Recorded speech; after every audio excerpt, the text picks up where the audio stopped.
Hello students, एक बार फिर से स्वागत है आपका मेरे YouTube channel zoology for UG में। आज का मेरा टॉपिक है fundamentals of statistics. Coming to the first slide, सबसे पहले तो हम इसको डिस्कस करें कि स्टैटिस्टिक्स किसे कहते हैं।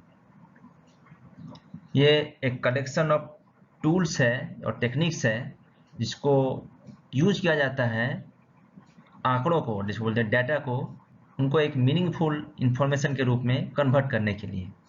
जैसा कि हम जानते हैं, सांख्यिकी ये एक शाखा है जिसमें आंकड़ों का संग्रहण, फिर उनका प्रदर्शन, उनका वर्गीकरण और उनके गुणों का आंकलन का अध्ययन किया जाता है, जिसको हम इंग्लिश में कह सकते हैं it is the study of collecting, organising and summarising the data so as to convert a data into a meaningful information. तो इस तरह हम ये कह सकते हैं कि एक स्टैटिस्टिशियन का काम क्या होता है कि सबसे पहले नंबर को या डाटा को कलेक्ट करना, फिर उसको एक सिस्टमेटिक वे में उसको अरेंज करना, उसको ऑर्गेनाइज करना, और फिर उस डाटा को एनालाइज करना, और एनालिसिस के बाद उससे जो इंफॉर्मेशन है उस इंफॉर्मेशन को उसको एक्सट्रैक्ट करना, और फाइनली उन इंफॉर्मेशन से एक कंक्लूजन पे आना, जिसको हम लोग कहते हैं the result of the statistics. Coming to our next slide, इसमें हम डिस्कस करेंगे पॉपुलेशन और सैंपल के कॉन्सेप्ट के बारे में। पॉपुलेशन जिसको हम जैसे कहते हैं जनसंख्या, और सैंपल मतलब होता है नमूना। लेकिन स्टैटिस्टिक्स के मामले में पॉपुलेशन किसे कहते हैं? It is a collection of data which properties are analysed, यानी वो एक समूह ऑफ डाटा है जिसका हमें अध्ययन करना है ना, उसको हम लोग जनसंख्या या पॉपुलेशन कहते हैं। और सैंपल क्या है कि सैंपल नमूना it is A subset of population, मतलब उसी संख्या का, उसी पॉपुलेशन का, है ना, उसी जनसंख्या का जिसका हमको स्टडी करना है। तो उसके सारे लोगों को स्टडी ना करके हम उसी पॉपुलेशन में से एक नमूना के तौर पर कुछ लोगों का या कुछ डाटा को हम लेते हैं, तो उसको कहते हैं सैंपल। तो इस तरह हम सैंपल को डिफाइन कर सकते हैं कि a sample is a group of units selected from a larger group that is population. और इसका क्या फायदा है कि बाय स्टडिंग द सैंपल, है ना, उस सैंपल के गुणों को अगर हम जान जाएंगे तो हम उससे एक कंक्लूजन ड्राइव कर सकते हैं फॉर द होल पॉपुलेशन। इसीलिए जो सैंपल साइज को कहा जाता है कि it is the number of observations used for calculating the estimates of A given population. इसको हम एग्जांपल से समझें। जैसे फॉर एग्जांपल हमने एक क्लास में 50 स्टूडेंट हैं, ठीक है ना।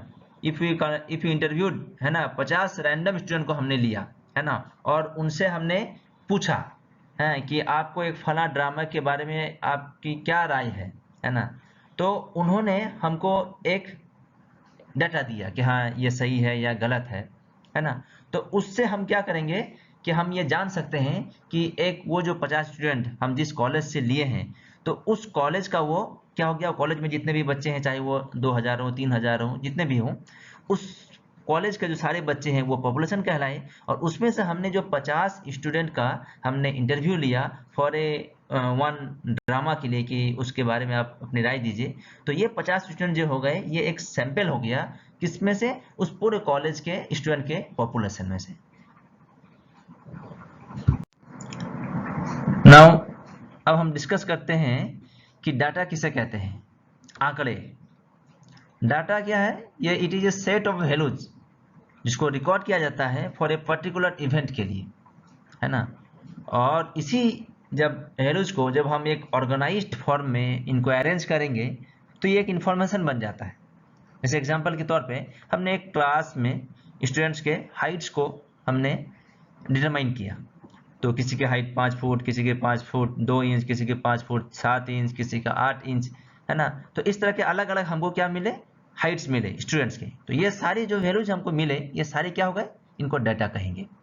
और इन्हीं डाटा को जब हम एक ऑर्गेनाइज रूप में इसको हम, है ना, अरेंज कर देंगे, तो ये एक इन्फॉर्मेशन बन जाएगा कि फला क्लास के, है ना, स्टूडेंट्स के जो हाइट्स हैं वो इस रेंज से, यहाँ से 5 फुट से लेकर के और 6 फुट तक इतने के बीच में आते हैं। तो एक इन्फॉर्मेशन बन जाता है। उसी तरह एज ऑफ स्टूडेंट, कि हम किसी क्लास में हम स्टूडेंट्स के एज को अगर हम डिटरमाइन करना चाहें कि एक क्लास में कौन कौन से बच्चे के कितने कितने एज हैं, जैसे किसी का 18, किसी का 19, किसी का 20, है ना। तो इस तरह का जो हमको ये मिलेगा, जो इन्फॉर्मेशन मिले, मतलब डाटा मिलेगा, तो इसको जो वैल्यूज मिलेगा इसको हम डाटा कहेंगे। और इसी को जब हम ऑर्गेनाइज रूप में इसको अरेंज कर लेंगे तो ये एक इन्फॉर्मेशन बन जाएगा। अब हम डिस्कस करेंगे कि डिफरेंट टाइप्स ऑफ डाटा क्या है। जैसे मैंने यहाँ पर मैंने दिखाया है कि 6 टाइप्स ऑफ डाटा होते हैं: primary data, secondary data, qualitative data, quantitative data, discrete data and continuous data. Now primary data और सेकेंडरी डाटा के बारे में हम डिस्कस करते हैं कि depending on the source of data collection, कि हमने वो डाटा कलेक्शन कहाँ से किया है, उसके ये बेसिस पे हम डाटा को 2 टाइप्स में डिवाइड कर सकते हैं: primary data and secondary data. Primary data क्या है कि the data which is collected for the first time by investigator, है ना। और ये जो डाटा होता है प्राइमरी डाटा, वो प्योर होता है और ओरिजिनल होता है। क्यों? कि इसमें कोई स्टैटिस्टिकल ऑपरेशन अभी परफॉर्म नहीं किया होता है। जैसे हम एग्जांपल के तौर पे हमने किसी क्लास में, है ना, उसके जो स्टूडेंट्स हैं उसमें उन्होंने जो मार्क्स पाए हैं, है ना, उन मार्क्स को हमने डाटा को उसको कलेक्ट किया कि फॉर एग्जांपल जैसे जूलॉजी के सब्जेक्ट में किसी क्लास में सेमेस्टर 1 में बच्चों ने कितने मार्क्स पाए, तो किसी ने आउट ऑफ 100, किसी ने 70, किसी ने 60, किसी ने 75। तो ये जो कलेक्शन हुआ, ये डायरेक्ट एक इन्वेस्टिगेटर डायरेक्ट उसी सेमेस्टर के बारे में जा करके, है ना, उसको क्या कर रहा है, कलेक्ट कर रहा है। ये डाटा कहीं और जगह में अवेलेबल नहीं है, और इससे पहले अवेलेबल था भी नहीं, क्योंकि जब तक एग्जाम नहीं दिया तो कैसे मिलेगा। तो इस तरह जो इन्फॉर्मेशन एक इन्वेस्टिगेटर को फॉर द फर्स्ट टाइम वो कलेक्ट कर रहा है, तो उसको कहते हैं प्राइमरी डाटा। अब हम इसको समझने के लिए हम सेकेंडरी डाटा को समझे कि सेकेंडरी डाटा किसे कहते हैं। कि secondary data are the data that are sourced from some place, है ना, कि किसी जगह से वो डाटा लिया गया है जो पहले से किसी ने उसको कलेक्ट करके रखा था, है ना, कि ऑलरेडी किसी रिसर्चर ने या किसी इन्वेस्टिगेटर ने उसको पहले से कलेक्ट करके रखा था। और क्या किया था कि उस पे, है ना, उसको पब्लिश किया होगा या अनपब्लिश फॉर्म, किसी भी फॉर्म में हो, लेकिन वो था पहले से वो डाटा, है ना। और बल्कि उस डाटा को इसलिए हम लोग सेकेंडरी डाटा को इम्प्योर कहते हैं, क्योंकि उस पर पहले से स्टैटिस्टिकल ऑपरेशन किया जा चुका होता है ना, कि उसकी एनालिसिस की जा चुकी होती है। और वो एनालाइज जो डाटा होता है, उस डाटा को जब हम वहां से लेते हैं तो वो डाटा फिर कहलाता है सेकेंडरी डाटा। जैसे एग्जांपल के तौर पे इंफॉर्मेशन जो हमारे वेबसाइट में या बुक्स में या जर्नल से जो हम डाटा कलेक्ट कर रहे हैं, तो उन डाटा को हम लोग कहते हैं secondary data. Now depending on the character, है ना, जो गुण के एतबार से हम डाटा को 2 तरीके में और डिवाइड कर सकते हैं। एक होता है क्वालिटेटिव डाटा और एक होता है क्वांटिटेटिव डाटा। क्वालिटेटिव डाटा यानी गुणात्मक डाटा, ये वो डाटा है जो किसी खास कैरेक्टरिस्टिक या एट्रीब्यूट को रिप्रेजेंट करते हैं, है ना। और क्या है कि इस तरह के डाटा को, क्वालिटेटिव डाटा को कंप्यूट या कैलकुलेट नहीं किया जा सकता है। जैसे एग्जांपल के तौर पे कि किसी क्लास के स्टूडेंट का हमने इंटेलिजेंस को जाना, उसकी ऑनेस्टी, है ना, विजडम, क्लीनलीनेस, तो ये सारे क्या है, ये गुण है ना। तो इन गुणों की जो मतलब हम हम इसका स्टडी करेंगे तो ये जो डाटा बन के आएगा उसको कहेंगे क्वालिटेटिव डाटा। और क्वांटिटेटिव डाटा यानी मात्रात्मक डाटा, यानी वो डाटा जिनको हम मेजर कर सकते हैं, है ना, और उनको हम न्यूमेरिकली, है ना, कि मात्रा के रूप में हम उनको रिप्रेजेंट कर सकते हैं, उनका हम कैलकुलेशन कर सकते हैं। जैसे एग्जांपल के तौर पे कि number of students playing different sports in A class. जैसे एक क्लास में हमने देखा कि 50 स्टूडेंट्स हैं, उसमें से 10 स्टूडेंट क्रिकेट खेलते हैं, है ना, 15 स्टूडेंट्स फुटबॉल खेलते हैं, और 5-10 स्टूडेंट्स, है ना, वो बैडमिंटन खेलते हैं। तो इस तरह का जो डाटा आता है हमको मिलता है, वो क्या होता है, वो होता है न्यूमेरिकल डाटा, मात्रात्मक डाटा। इसको कहते हैं quantitative data. Now depending on the nature, data can be classified into 2 types: discrete data and continuous data. Discrete data क्या कहते हैं इसको, असतत डेटा, है ना, कि वो डाटा जिसको हम एक सर्टेन स्पेसिफिक वैल्यूज में हम ले सकते हैं, है ना, उसका कोई रेंज ऑफ वैल्यूज नहीं होगा, है ना। जैसे फॉर एग्जांपल हमने किसी पॉपुलेशन में हमने उसके ब्लड ग्रुप को हमने डिटरमाइन किया, तो हमको क्या मिलेगा डाटा कि या तो ए ग्रुप मिलेगा, या तो बी ग्रुप का ब्लड ग्रुप मिलेगा, या तो ए बी, या तो ओ। तो ये चार के अलावा हमको कोई और ग्रुप नहीं मिल सकता है, यानी स्पेसिफिक वैल्यूज ही हमको मिलेंगे, इसके अलावा चार के अलावा नहीं मिलेंगे। जैसे फॉर एग्जांपल हमने किसी पॉपुलेशन में जेंडर को हमने डिटरमाइन करना चाहा, तो हमको क्या मिलेगा कि मेल मिलेंगे और फीमेल मिलेंगे और क्या है ट्रांसजेंडर में। ये तीन के अलावा कोई चौथा जेंडर हमको पॉपुलेशन में नहीं मिलेगा। इसके विपरीत जो कॉन्टिन्यूस डाटा होता है यानी निरंतर डाटा, वो डाटा क्या होते हैं कि इनके वैल्यूज जो होते हैं वो एक सर्टेन रेंज में होते हैं, विथ कि उसमें एक लोएस्ट वैल्यू होता है और एक हाईएस्ट वैल्यू होता है ना। जैसे फॉर एग्जांपल हमने किसी क्लास के स्टूडेंट्स का हमने एज को या हाइट को या वेट को, वजन को हमने मापा, तो हम देखेंगे कि कुछ बच्चों का एज जैसे होगा, किसी का 18 होगा, किसी का 20 होगा, है ना। इस तरह करते करते 25 तक, 30 तक, 40 तक, ये कोई भी एक रेंज तक जा सकता है ना। कोई इसमें सर्टेन वैल्यू, मतलब कोई एक स्पेसिफिक वैल्यू नहीं है कि इतना ही बस 40 20 तो 20 ही होगा और 25 तो 25 ही होगा, ऐसा नहीं है ना। जैसे हाइट में भी है ना कि कोई 5 फुट का होगा, कोई 5 फुट 1 इंच होगा, कोई 5 फुट 3 इंच होगा, कोई 5 फुट 6 इंच होगा। तो इस तरह करके क्या होगा, उस डाटा में कॉन्टिन्यूसिटी होगा, है ना, कॉन्टिन्यूस होगा वो, उसमें कोई सर्टेन स्पेसिफिक वैल्यू डिटरमाइन नहीं कर सकते हम किसी, है ना, किसी के बारे में। तो इस तरह के डाटा को कहते हैं हम लोग कॉन्टिन्यूस डाटा। तो अभी तक हमने देखा डाटा और टाइप्स ऑफ डाटा के बारे में, लेकिन अब हम डिस्कस करेंगे about central tendency of data, यानी केंद्रीय प्रवृत्ति डाटा का। ये क्या होता है कि ये एक तरफ से एक समरी होता है एक डाटा सेट का। सबसे पहले तो हम किसी एक बहुत बड़े पॉपुलेशन का डाटा को हम कलेक्ट नहीं कर सकते हैं, इसलिए हम क्या करते हैं कि उसमें से हम एक सैंपल को यूज करते हैं, सैंपल यूनिट को ले लेते हैं, उसका डाटा को लेते हैं और उस डाटा से हम एक निष्कर्ष निकाल के हम बोलते हैं कि पूरा पॉपुलेशन का ये कैरेक्टरिस्टिक होगा।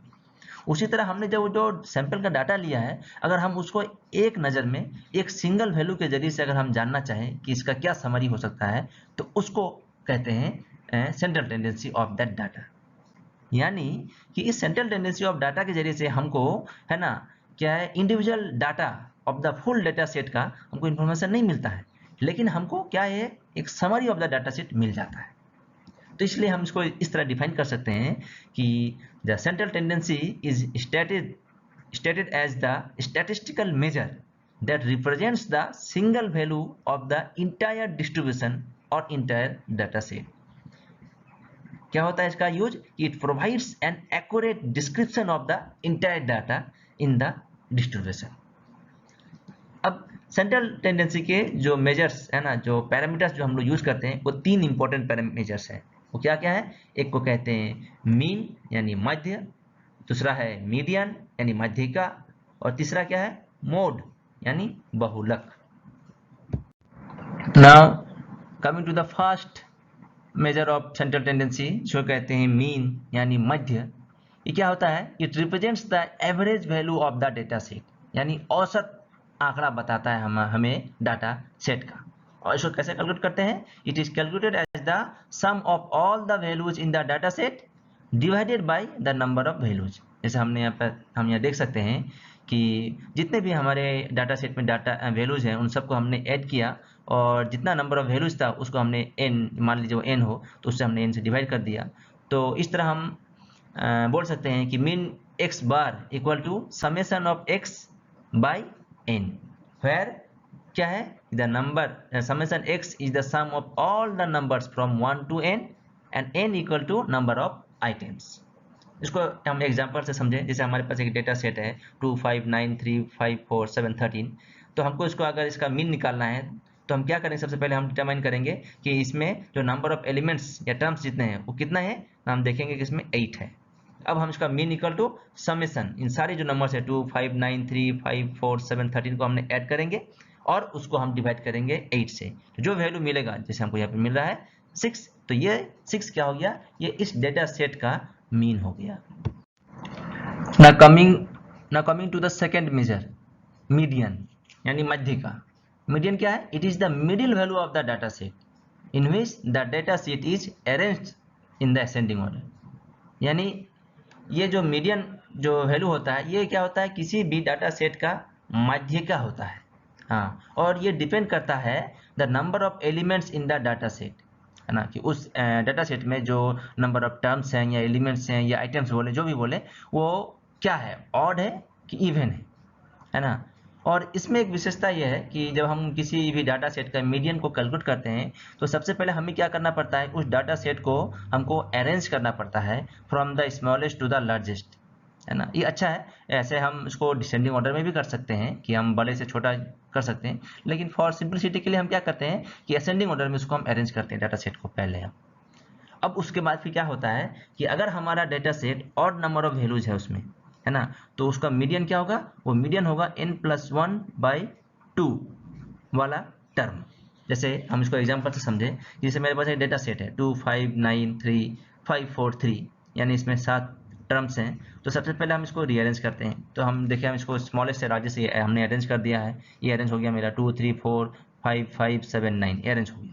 अब हमारा मीडियम कौन सा होगा, हमारा मीडियन, वो मीडियन जो होगा वो हमारा क्या होगा, n+1/2 वाला टर्म। यानी n कितना है मेरा 7, 7 + 1 = 8, 8 डिवाइडेड बाई 2 = 4, यानी फोर्थ टर्म जो मेरा चौथा जो मेरा टर्म होगा वो। जैसे हम देखेंगे 2 3 4 5, ये मेरा 5 जो बड़ा है, ये मेरा क्या है, ये चौथा टर्म है। यानी इस डेटा सेट का मीडियन जो है वो 5 है।